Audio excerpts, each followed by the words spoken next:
Heróis da Fé. 20 homens extraordinários que incendiaram o mundo. De autoria de Orlando Boyer. Entre os antropófagos, 1824-1907. Perto de Dawswinton, na Escócia, morava um casal conhecido em toda a região como os velhos Adão e Eva. A esse lar veio em visita uma sobrinha, Jeanette Rogerson. Supunha-se que não houvesse muita coisa na casa isolada dos velhos para distrair a jovem, sempre viva e alegre. Mas uma coisa atraiu-lhe o interesse. Um rapaz chamado Tiago Patton, que entrava, dia após dia, num matagal perto da casa. Levava sempre um livro na mão, como se ali fosse para estudar e meditar. Certo dia, a moça, vencida pela curiosidade, entrou furtivamente por entre as árvores e espiou o rapaz recitando os sonetos evangélicos de Erskine. A sua curiosidade tornou-se em santa admiração quando o jovem, deixando o chapéu no chão, ajoelhou-se debaixo de uma árvore para derramar a alma em oração perante Deus. Ela, espírito de brincalhona, avançou e pendurou o chapéu em um galho que estava próximo. Em seguida, escondeu-se onde podia, sem ser vista, para presenciar o rapaz perplexo a procurar o chapéu. No dia seguinte, a cena se repetiu. Mas o coração da moça comoveu-se ao ver a perturbação do rapaz, imóvel por alguns minutos, com o chapéu na mão.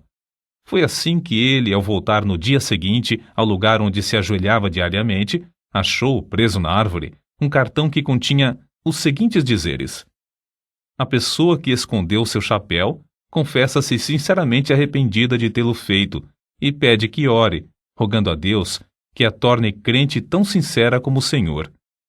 O jovem fitou por algum tempo o cartão, esquecendo-se completamente naquele dia dos sonetos. Por fim, tirou o cartão da árvore.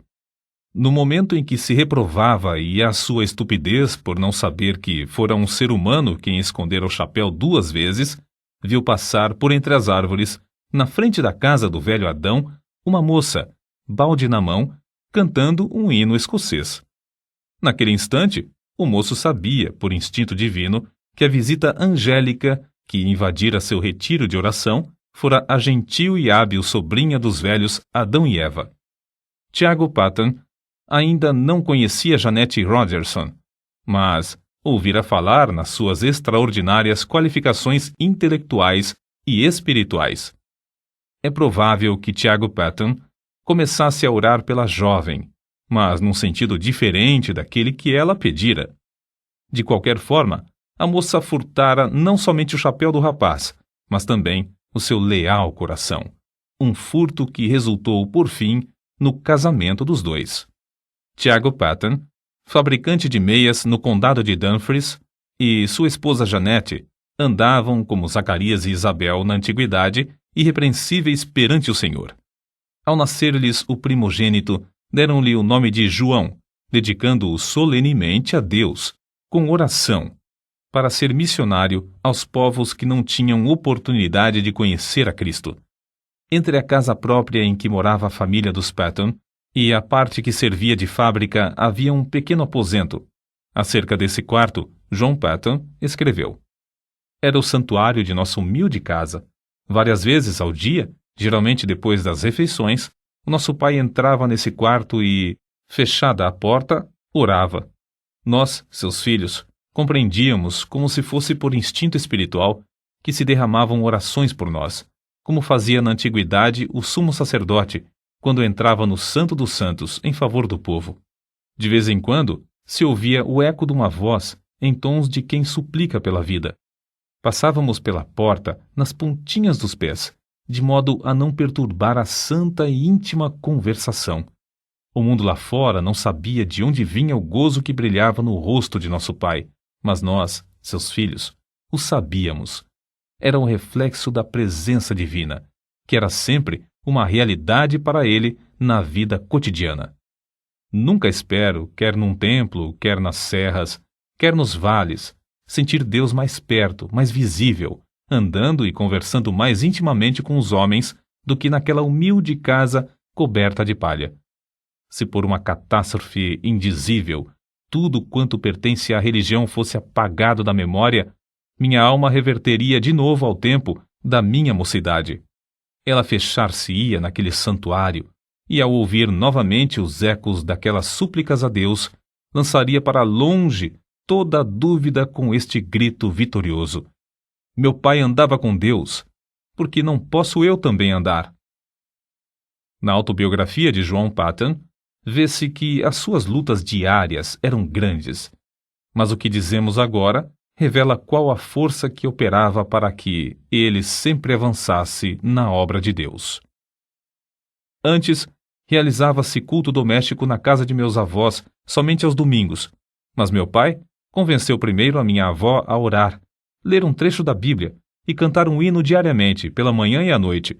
Depois, todos os membros da família seguiram esse costume.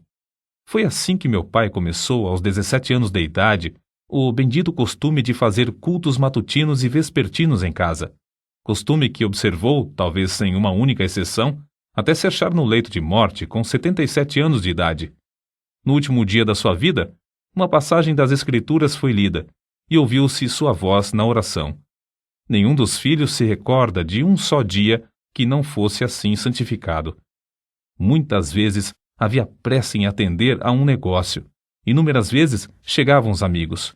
Mas nada impedia que nos ajoelhássemos em redor do altar familiar enquanto o sumo sacerdote dirigia as nossas orações a Deus e se oferecia a si mesmo e a seus filhos ao mesmo Senhor.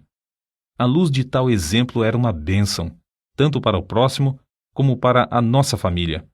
Muitos anos depois, contaram-me que a mais depravada mulher da vila, uma mulher da rua, declarou que a única coisa que evitou o seu suicídio foi que, numa noite escura, perto da janela da casa de meu pai, ouviu-o implorando no culto doméstico que Deus convertesse o ímpio do erro do seu caminho e o fizesse luzir como uma joia na coroa do Redentor. Vi, disse ela, como eu era um grande peso sobre o coração desse bom homem e sabia que Deus responderia à sua súplica. Foi por causa dessa certeza que não entrei no inferno e que achei o único Salvador. Por meio desse ocorrido, a mulher foi salva e transformada pela graça divina. Não é de admirar que, em tal ambiente, 3 dos 11 filhos de Tiago Patton, João, Walter e Tiago, fossem constrangidos a dar suas vidas à obra mais gloriosa, a de ganhar almas. Não julgamos estar esse ponto completo sem lhe acrescentar mais um trecho dessa autobiografia. Até que ponto fui impressionado nesse tempo pelas orações de meu pai, não posso dizer. Nem ninguém pode compreender. Quando de joelhos e todos nós ajoelhados em redor dele no culto doméstico, ele derramava toda a sua alma em oração com lágrimas, não só por todas as necessidades pessoais e domésticas, mas também pela conversão da parte do mundo onde não havia pregadores para servirem a Jesus. Sentíamos-nos na presença do Salvador vivo e chegamos a conhecê-lo e amá-lo como nosso amigo divino. Ao levantarmos-nos da oração, eu costumava olhar para a luz do rosto do meu pai e cobiçava o mesmo espírito. Anelava, em resposta às suas orações, a oportunidade de me preparar e sair, levando o bendito Evangelho a uma parte do mundo então sem missionários. Acerca da disciplina do lar, eis o que ele escreveu. Se houvesse algo realmente sério para corrigir, meu pai se retirava primeiramente para o quarto de oração, e nós compreendíamos que ele levava o caso a Deus. Essa era a parte mais severa do castigo, para mim. Eu estava pronto a encarar qualquer penalidade, mas o que ele fazia penetrava na minha consciência como uma mensagem de Deus. Amávamos ainda mais o nosso pai ao ver o quanto tinha de sofrer para nos castigar, e de fato tinha muito pouco a nos castigar, pois dirigia a todos nós, 11 filhos, muito mais pelo amor do que pelo temor. Por fim, chegou o dia em que João tinha de deixar o lar paterno. Sem o dinheiro para a passagem e com tudo o que possuía, inclusive uma Bíblia embrulhada num lenço, saiu a pé para trabalhar e estudar em Glasgow. O pai o acompanhou até uma distância de 9 quilômetros.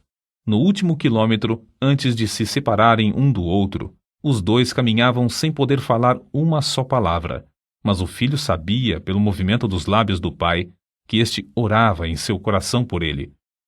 Chegando ao lugar combinado onde se separariam, o pai balbuciou: Deus te abençoe, meu filho.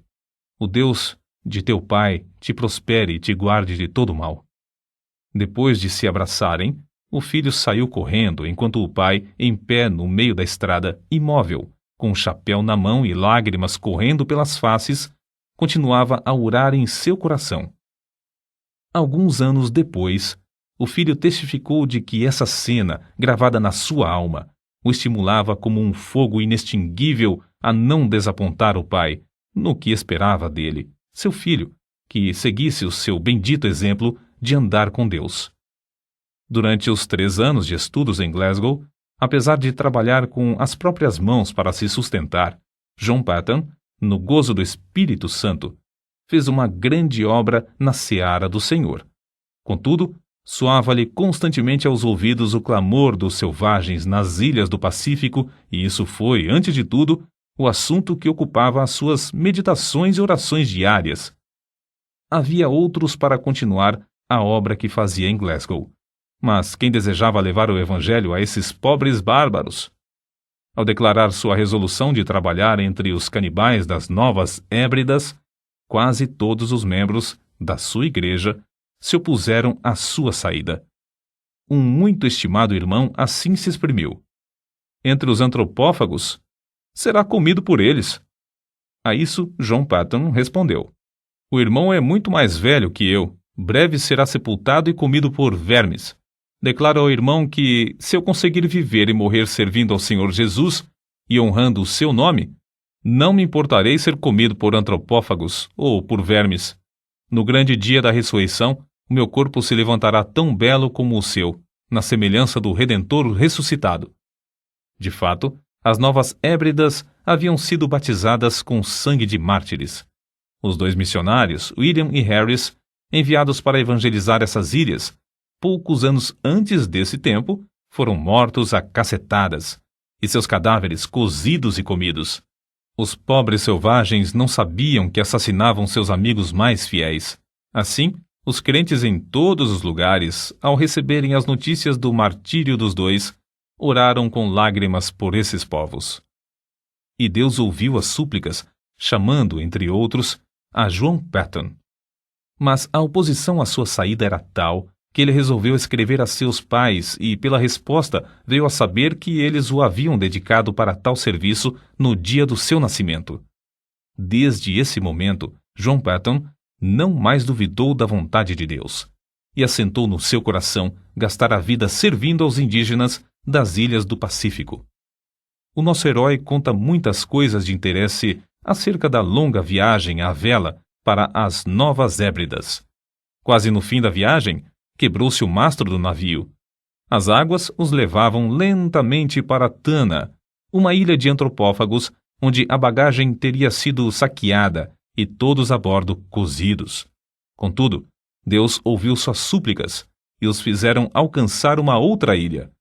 Alguns meses depois, foram à mesma ilha de Tana, onde conseguiram comprar o terreno dos silvícolas e edificar uma casa. Comove o coração ler que construíram a casa sobre os mesmos alicerces lançados pelo missionário Turner 15 anos antes, o qual teve de fugir da ilha para escapar de ser morto e comido pelos selvagens. Acerca da sua primeira impressão sobre o povo, Paton escreveu: fui levado ao maior desespero. Ao vê-los na sua nudez e miséria, senti tanto horror como compaixão. Eu tinha deixado a obra entre os amados irmãos em Glasgow, obra em que sentia muito gozo para dedicar-me a criaturas tão degeneradas. Perguntei-me a mim mesmo: é possível ensiná-las a distinguir entre o bem e o mal e levá-las a Cristo ou mesmo a civilizá-las? Mas tudo isso eram apenas sentimentos passageiros. Logo senti um desejo tão profundo de levá-los ao conhecimento e amor de Jesus como jamais sentira quando trabalhava em Glasgow.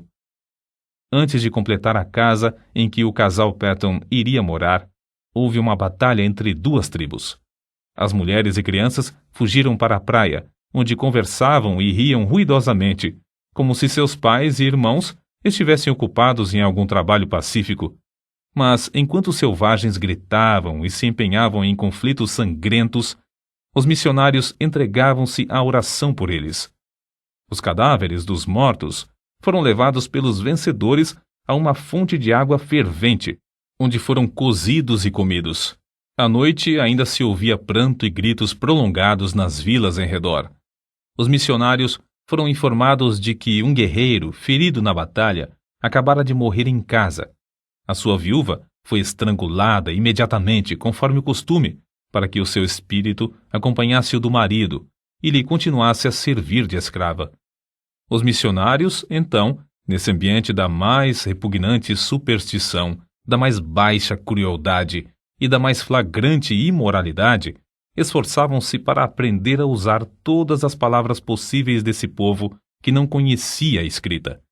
Anelavam falar de Jesus e do amor de Deus a esses seres que adoravam árvores, pedras, fontes, riachos, insetos, espíritos dos homens falecidos, relíquias de cabelos e unhas, astros, vulcões, etc.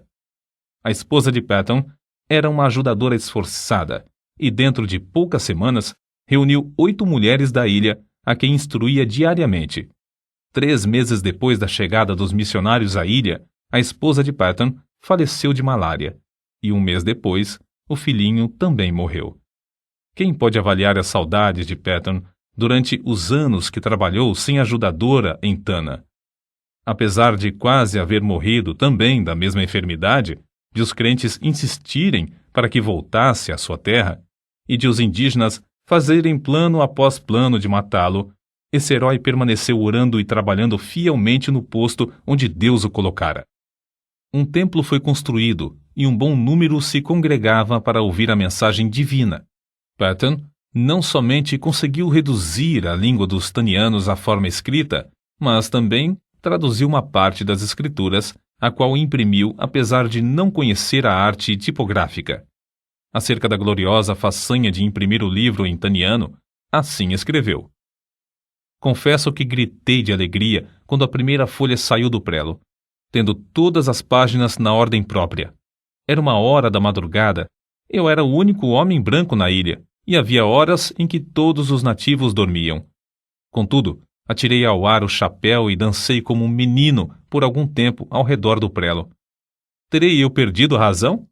Não devia, como missionário, estar de joelhos louvando a Deus por mais esta prova de sua graça? Crede, amigos, o meu culto foi tão sincero como o de Davi, quando dançou diante da arca do seu Deus. Não deveis pensar que, depois de pronta a primeira página, eu não me tivesse ajoelhado pedindo ao Todo-Poderoso que propagasse a luz e a alegria do seu santo livro nos corações entenebrecidos dos habitantes daquela terra inculta. Depois de Patton haver passado 3 anos em Tana, o casal de missionários que vivia na ilha vizinha, Erromanga, foi martirizado barbaramente a machadadas em pleno dia. Ao completar 4 anos de estada em Tana, o ódio dos indígenas dessa ilha chegou ao auge. Diversas tribos combinaram matar o indefeso missionário e findar, assim, com a religião do Deus de amor em toda a ilha. Contudo, como ele mesmo se declarava imortal até findar sua obra na terra, evitava em pleno campo os inúmeros golpes de lanças, machadinhas e cacetes armados pelas mãos dos indígenas, e assim conseguiu escapar para a ilha de Aneitium. Planejou então ocupar-se na obra de tradução do resto dos evangelhos na língua taniana, enquanto esperava a oportunidade de voltar a Tana. Porém, sentiu-se dirigido a aceitar a chamada para ir à Austrália. Em poucos meses, animou as igrejas ali a comprarem um navio à vela para servir aos missionários. Despertou-as também a contribuírem liberalmente e a enviarem mais missionários a evangelizar todas as ilhas. Acerca da sua viagem à Escócia, depois de alguns anos nas Novas Hébridas, ele escreveu: Fui de trem a Dumfries e lá achei condução para o querido lar paterno, onde fui acolhido com muitas lágrimas. Havia somente 5 curtíssimos anos que saíra desse santuário com a minha jovem esposa, e agora, ai de mim! Mãe e filhinho jazem no túmulo, em Tana, nos braços um do outro, até o dia da ressurreição. Não foi com menos gozo, apesar de sentir-me angustiado, que, poucos dias depois, encontrei-me com os pais da minha querida falecida esposa. Antes de deixar a Escócia para a nova viagem, Patton casou-se com a irmã de outro missionário. Chamada por Deus a trabalhar entre os povos mergulhados nas trevas das Novas Hébridas, ela serviu como fiel companheira de seu marido por muitos anos. Meu último ato na Escócia foi ajoelhar-me no lar paterno durante o culto doméstico, enquanto meu venerando pai, como sacerdote, de cabelos brancos, nos entregava uma vez mais aos cuidados e proteção de Deus, Senhor das famílias de Israel. Eu tinha por certo, quando nos levantamos da oração e nos despedimos uns dos outros, que não nos encontraríamos com eles antes do dia da ressurreição.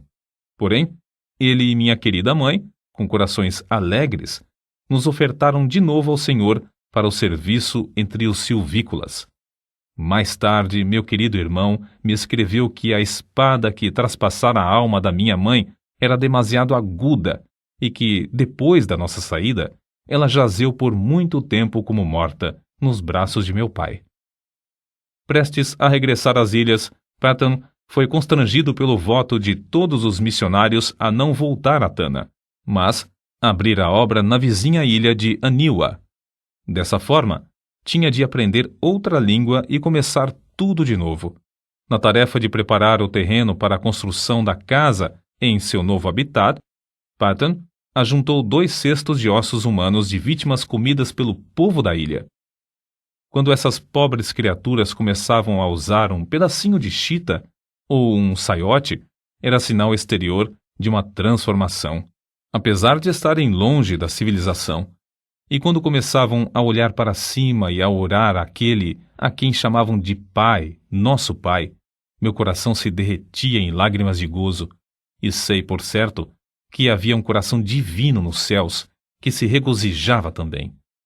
Contudo, como em Tana, Patton considerava-se imortal até completar a obra que lhe fora designada por Deus. Inúmeras vezes evitou a morte agarrando a arma levantada pelos selvagens contra ele, a fim de o matarem. Tempos depois, a força das trevas unidas contra o Evangelho em Aniwa cedeu. Isso data do tempo em que cavou um poço na ilha. Para os indígenas, a água de coco para satisfazer a sede era suficiente, porque se banhavam no mar e usavam pouco a água para cozinhar, e nenhuma para lavar a roupa. Mas para os missionários, a falta de água doce era o maior sacrifício. Por isso, Patton resolveu cavar um poço. No início, os indígenas auxiliavam-no na obra, apesar de considerarem o plano do deus de Misse dar chuva de baixo uma concepção nada lúcida. Mas depois, amedrontados pela profundeza da cavidade, deixaram o missionário a cavar sozinho, dia após dia, enquanto contemplavam de longe, dizendo uns aos outros: quem jamais ouviu falar em chuva que vem de baixo? Pobre Misse, coitado! Quando o missionário insistia em dizer que o abastecimento de água em muitos países vinha de poços, eles respondiam: é assim que se dá com os doidos. Ninguém pode desviá-los de suas ideias loucas. Depois de longos dias de labor enfadonho, Patton alcançou terra úmida. Confiava em Deus para obter água doce, em resposta às suas orações. Contudo, nessa altura, ao meditar sobre o efeito que causaria entre o povo o fato de encontrar água salgada, sentia-se quase que tomado de horror. Sentia-me, escreveu ele, tão comovido que fiquei molhado de suor e tremia-me todo o corpo, quando a água começou a borbulhar de baixo e a encher o poço. Tomei um pouco de água na mão, levei-a à boca para prová-la. Era água potável, era a água viva do poço de Jeová. Os chefes indígenas, com seus homens, a tudo assistiam. Era uma repetição em escala reduzida do episódio em que os israelitas rodearam Moisés quando ele fez água sair da rocha. O missionário, depois de passar algum tempo louvando a Deus, ficou mais calmo, desceu novamente, encheu um jarro da chuva que Deus Jeová lhe dava pelo poço e entregou ao chefe. Este sacudiu o jarro para ver se realmente havia água dentro. Então, tomou um pouco na mão e, não satisfeito com isso, levou à boca um pouco mais. Depois de revolver os olhos de alegria, bebeu-a e rompeu em gritos. Chuva! Chuva! É chuva mesmo! Mas como a arranjou? Patton respondeu. Foi Jeová, meu Deus, quem a deu da sua terra, em resposta ao nosso labor e orações. Olhai e vede por vós mesmos como borbulha a terra. Não havia um homem entre eles que tivesse coragem de chegar perto da boca do poço. Então, formaram uma fila comprida e, segurando-se uns aos outros pelas mãos, avançaram até que o homem da frente pudesse olhar para dentro do poço. A seguir, o que tinha olhado passava para a retaguarda, deixando o segundo olhar para a chuva de Jeová, muito embaixo. Depois de todos olharem um por um, o chefe dirigiu-se a Patton e disse: Missy, a obra de seu Deus Jeová é admirável, é maravilhosa. Nenhum dos deuses de Aniwa jamais nos abençoou tão maravilhosamente. Mas, Missy, ele continuará para sempre a dar chuva por essa forma ou acontecerá como a chuva das nuvens? O missionário explicou, para gozo indizível de todos, que essa bênção era permanente e para todos os aniwanianos. Durante os anos que se seguiram, os nativos experimentaram cavar poços em 6 ou 7 dos lugares mais prováveis, perto de várias vilas. Todas as vezes que o fizeram, ou encontraram pederneira, ou o poço dava água salgada. Diziam entre si: sabemos cavar, mas não sabemos orar como Missy, e, portanto, Jeová não nos dá chuva de baixo. Num domingo, depois que Patton alcançou a água do poço, o chefe Namakei convocou o povo da ilha. Fazendo seus gestos com a machadinha na mão, dirigiu-se aos ouvintes da seguinte maneira: Amigos de Namakei, todos os poderes do mundo não podiam obrigar-nos a crer que fosse possível receber chuva das entranhas da terra, se não a tivéssemos visto com os próprios olhos e provado com a boca. Desde já, meu povo, devo adorar ao Deus que nos abriu o poço e nos dá chuva de baixo. Os deuses de Aniwa não podem socorrer-nos como o Deus de Missy. Para todos sempre, sou um seguidor de Deus Jeová. Todos vós que quiserdes fazer o mesmo, tomai os ídolos de Aniwa, os deuses que nossos pais temiam, e lançai-os aos pés de Missy. Vamos a Missy para ele nos ensinar como devemos servir a Jeová, que enviou seu filho Jesus para morrer por nós e nos levar aos céus. Durante os dias que se seguiram, grupo após grupo dos silvícolas, alguns com lágrimas e soluços, outros aos gritos de louvor a Jeová, levaram seus ídolos de pau e pedra perante o missionário. Reunidos em montes, os ídolos de pau foram queimados, os de pedra enterrados em covas de 4 a 5 metros de profundidade, e alguns, de maior superstição, foram lançados no fundo do mar, longe da terra. Um dos primeiros passos da vida cotidiana da ilha, depois da destruição dos ídolos, foi a invocação da bênção do Senhor às refeições. O segundo passo, uma surpresa maior e que também encheu o missionário de gozo, foi um acordo entre eles de fazer culto doméstico de manhã e à noite. Sem dúvida, esses cultos eram misturados por algum tempo com muitas das superstições do paganismo. Mas Patton traduziu as escrituras, imprimiu-as na língua aniwaniana e ensinou o povo a lê-las.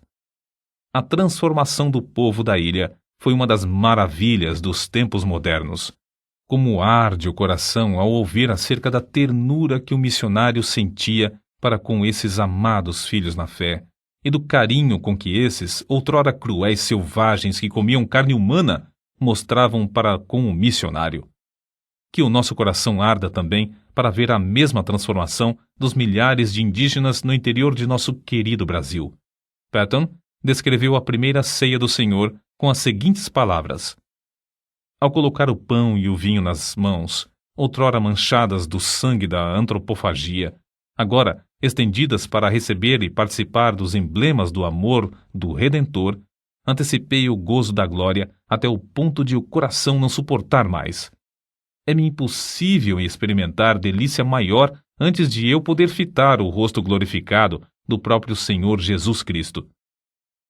Deus não somente concedeu ao nosso herói o indizível gozo de ver os anionianos evangelizando as ilhas vizinhas, mas também de ver seu próprio filho, Frank Patton, e esposa, morando na ilha de Tanna e dando prosseguimento à obra que ele começara com maior sacrifício. Foi com a idade de 83 anos que João G. Patton ouviu a voz de seu precioso Jesus chamando-o para o lar eterno. Quão grande o seu gozo, não somente ao reunir-se aos seus queridos filhos das ilhas do sul do Pacífico que entraram no céu antes dele, mas também saudar com um bem-vindo os demais quando chegarem ali, um por um.